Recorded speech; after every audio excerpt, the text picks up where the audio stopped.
Annalisa Capellini, les Européens se retrouvent aujourd'hui à Copenhague pour un sommet informel au menu défense, réaction face à la Russie, élargissement de l'Union européenne.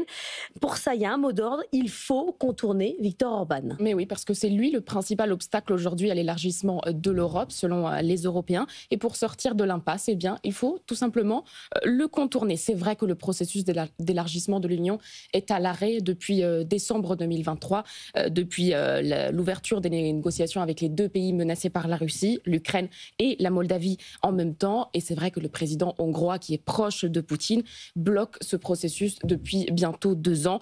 Pour les Européens, maintenant, c'est terminé. Il faut avancer là-dessus. Alors, il y a une personne en particulier qui travaille directement sur le dossier, c'est Antonio Costa. Absolument, il travaille en coulisses, le président du Conseil européen, parce qu'il a un peu plus de marge de manœuvre par rapport à Ursula von der Leyen.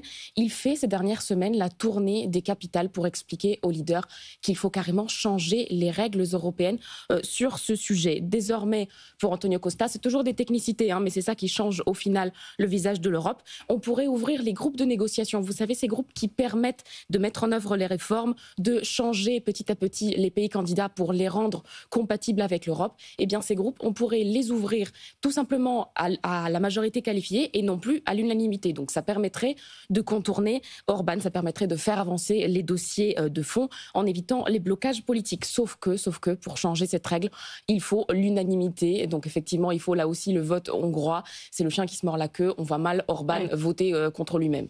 Il y a aussi une solution technique. Absolument, c'est ne pas prendre la décision officielle d'ouvrir ces groupes de travail, mais le faire tout simplement. C'est une acrobatie intellectuelle, mais ça permettrait, là encore, de faire avancer les choses. C'est quand même très limitant, parce qu'on a besoin d'avancer du point de vue politique aussi. On peut forcer la main sur les réformes, on peut forcer la main sur l'harmonisation des systèmes, mais à la fin, la réalité, c'est que les Européens se heurtent à la réalité. Ils ne pourront jamais faire entrer l'Ukraine dans l'Europe si Orban n'est pas d'accord, s'il ne décide pas de lever son veto.